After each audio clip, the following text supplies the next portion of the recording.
Guys, आज हम करेंगे चैप्टर 9 का क्वेश्चन नंबर 5। ये भी बहुत इंपॉर्टेंट क्वेश्चन है गाइस, ये बहुत बार पूछा गया है। बट जो बुक में दिया है वैल्यू वो कभी कभी चेंज हो जाती हैं, लेकिन आता ये काइट वाला ज़रूर है। तो देख लेते हैं क्वेश्चन क्या है गाइस। ये क्वेश्चन देखिए, क्वेश्चन नंबर 5 जो है, a kite is flying at a height of 60 metre above the ground. ये देखिए जो मैंने फिगर बनाई है, इसमें जो फ्लाइट है वो उड़ रही है 60 मीटर की हाइट से। The ground string attach to the kite is temporary tied to a point on the ground. The inclination of the string with the ground is 60 degree. जो काइट की एलिवेशन हुआ है वो 60 डिग्री पे हुआ है। और find the length of the string assuming that there is no slack in the string. जो ये AC है, ये हमें पता करना है और हमें हाइट दी हुई है, एंगल ऑफ एलिवेशन दिया हुआ है। तो कैसे पता करेंगे उसे कर लेते हैं। तो कर लेते हैं गाइस। इसमें कभी कभी जैसे 60 डिग्री पे एंगल ऑफ एलिवेशन हुआ है और 60 डिग्री इसकी हाइट है, तो गाइस ये वैल्यू चेंज हो जाती है। कभी कभी 30 डिग्री कर देता है, कभी यहाँ 50 मीटर हाइट कर देता है। तो लेकिन क्वेश्चन यही रहता है, फ्लाई काइट वाला ही, जो काइट वाला क्वेश्चन है। तो इसको सॉल्व कर लेते हैं, आप अलग अलग वैल्यू डाल के कर सकते हैं। तो इसको सॉल्व कर लेते हैं गाइस कि इसकी जो ये लेंथ है ये कितनी होगी। इसे करने के लिए साइन 60 इक्वल्स टू में साइन इसलिए गाइस क्योंकि साइन होता है परपेंडिकुलर हाइपोटेनियस। तो हमें परपेंडिकुलर दिया और हाइपोटेनियस निकालना है, तो हमें एक चीज़ दिया हुआ है इसलिए हम ये निकाल रहे हैं। तो साइन 60 क्या होता है, परपेंडिकुलर और हाइपोटेनियस। परपेंडिकुलर की साइड है BC अपॉन AC। साइन 60 की वैल्यू होती है √3/2। BC हमें 60 मीटर दिया हुआ है और AC हमें दिया नहीं है, फाइंड आउट करना है। तो AC का AC लिख देंगे हम, क्रॉस मल्टीप्लिकेशन कर देंगे। क्रॉस मल्टीप्लिकेशन करने पे AC √3 इक्वल्स टू में 120 हो जाएगा। 60 × 2 से होगा तो 120 हो जाएगा। अब AC इक्वल्स टू में 120 अपॉन √3, ये इधर आ जाएगा। अब रूट अंडर रूट में तो होता, अंडर अपॉन में तो होता नहीं है, तो इसे हम √3 से इंटू कर देंगे, ऊपर नीचे दोनों करने पे ये रूट से रूट कट जाएगा। 3/120 √3 से ये कट जाएगा 40 बार में। तो AC इक्वल्स टू में 40 √3 हमारा ये आंसर हो जाएगा। जो हमारा ये है वो हमारा 40 √3 है। रूट को भी आगे सॉल्व करके लिख सकते हैं अगर आप पे टाइम हो पेपर में तो, लेकिन अगर इतना भी छोड़ देते हैं आप तो आपका ये भी सही है। गाइस अब क्वेश्चन नंबर 7 कर लेते हैं 5 के बाद, क्योंकि 5 भी बहुत ही इम्पोर्टेंट है। 6 उतना नहीं है, बट जो 7 है ये बहुत ज़्यादा इम्पोर्टेंट है, इसलिए मैं आपको ये करवा रहा हूँ। तो क्वेश्चन आपने बुक में देख लिया होगा, मैं एक बार पढ़ देता हूँ। From a point on the ground the angle of elevation of the bottom of top of the tower fix at the top of 10 metre building are 45 degree and 60 degree respectively. Find the height of the tower. तो guys ये एक point है, ये इतनी बड़ी एक building है और बिल्डिंग के ऊपर एक ये टावर लगा हुआ है। तो ए से जो बिल्डिंग का एंगल ऑफ एलिवेशन हुआ है वो है 45 डिग्री, और यही पॉइंट से जो टावर का एंगल ऑफ एलिवेशन हुआ है वो है 60 डिग्री। हमें बिल्डिंग का हाइट दिया हुआ है 20 मीटर, और बिल्डिंग के ऊपर जो टावर लगा है उसका हमें हाइट पता नहीं है। तो हमें पूरा D से B तक का हाइट हमें निकालना है। तो कैसे निकालेंगे, बहुत ही इजी है, सॉल्व कर लेते हैं गाइस। सबसे पहले 10 45 इक्वल्स टू 10, इसलिए गाइस ना हमें ये दिया है, ये हमें दिया है, तो ये हमें पता लग जाएगा। तो जब हम इस पूरे का सॉल्व करेंगे तो हमें ये चाहिए होगा, इसलिए हम पहले ये निकाल रहे हैं। तो 10 इसलिए रखा है क्योंकि 10 होता है परपेंडिकुलर अपॉन बेस, तो ये दिया था, हमें ये निकल जाएगा उससे। तो परपेंडिकुलर की साइड क्या है, BC और AB 10 45 की वैल्यू होती है 1 इक्वल्स टू में BC 20 दे रखा है और AB जो AB है वो हमें दिया नहीं है, तो AB का AB हो गया, क्रॉस मल्टीप्लिकेशन होगा तो AB इक्वल्स टू में 20 मीटर। ये हमारा इक्वेशन 1 हो गया। अब हम इसे जो दूसरा वाला क्वेश्चन है जो 60 डिग्री वाला, अब वो कर लेते हैं। 1060 जब हम करेंगे तो ये पूरा आ जाएगा। तो पूरा लेने के लिए जो BD है, BD लिख लेंगे, B से D पूरा और AB जो है AB। 1060 की वैल्यू होती है √3 इक्वल्स टू में BD को हम ऐसे लिखेंगे CD प्लस में BC 2 करके, एक ये है एक ये है, और ये वाला वैल्यू हमें निकाल लिया है 20 मीटर।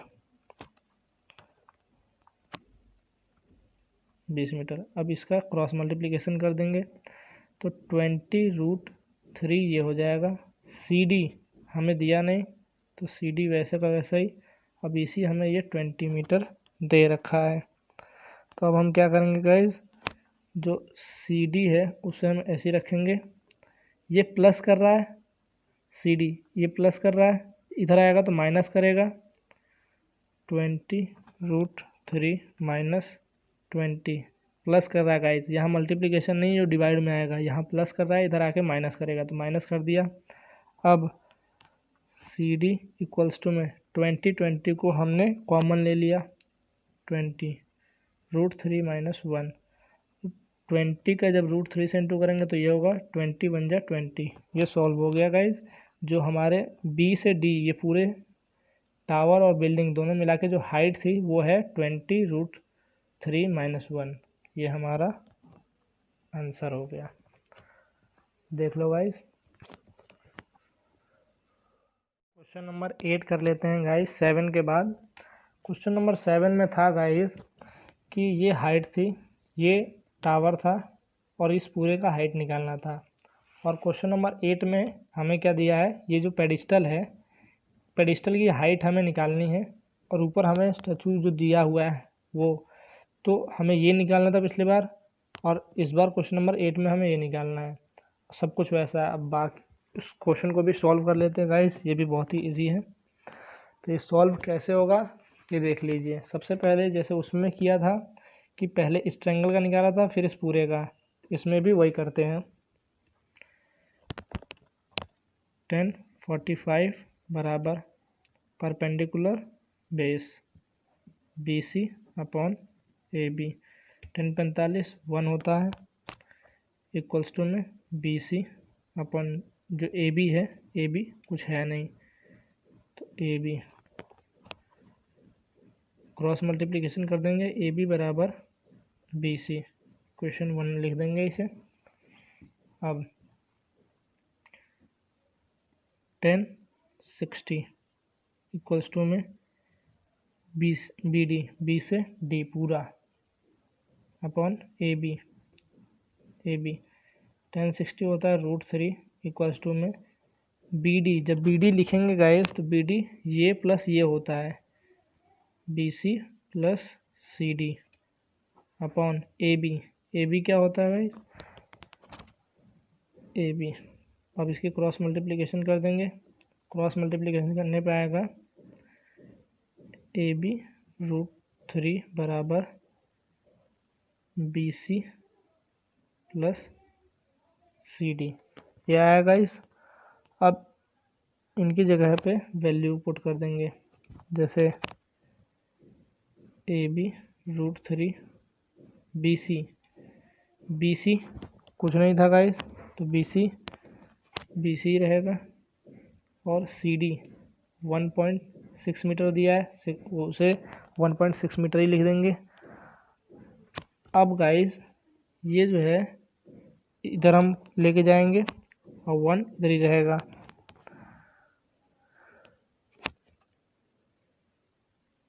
ले आते हैं गाइस,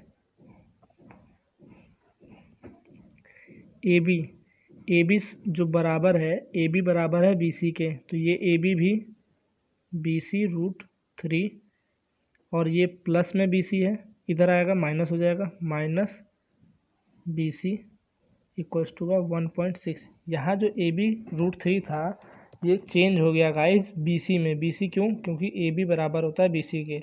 अब यहाँ पे हम कर देंगे बी सी ब्रैकेट में √3 माइनस का 1, B C into √3 B C हो जाएगा, बी सी इंटू 1 तो बी सी हो जाएगा इक्वल्स टू में 1/6 ये हो गया गाइस।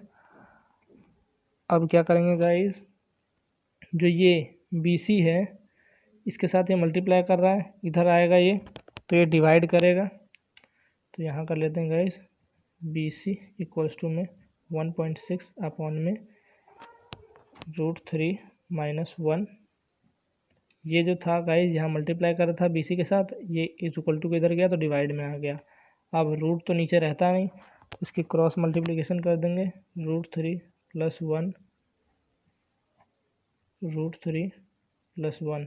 गाइस यहाँ माइनस था तो जब ऊपर ले आकर जब चेंज करते हैं तो प्लस की वैल्यू हो जाती है, प्लस हो गया। अब यहाँ देखिए a - b a + b तो फॉर्मूला होता है a² + b², तो बी सी बराबर हो गया गाइस 1.6 √3 + 1 और नीचे आ गया a² - b a + b तो उसका फॉर्मूला होता है a + b a - b का फॉर्मूला होता है a² - b²। तो यही दो संख्या दी है ये वाली।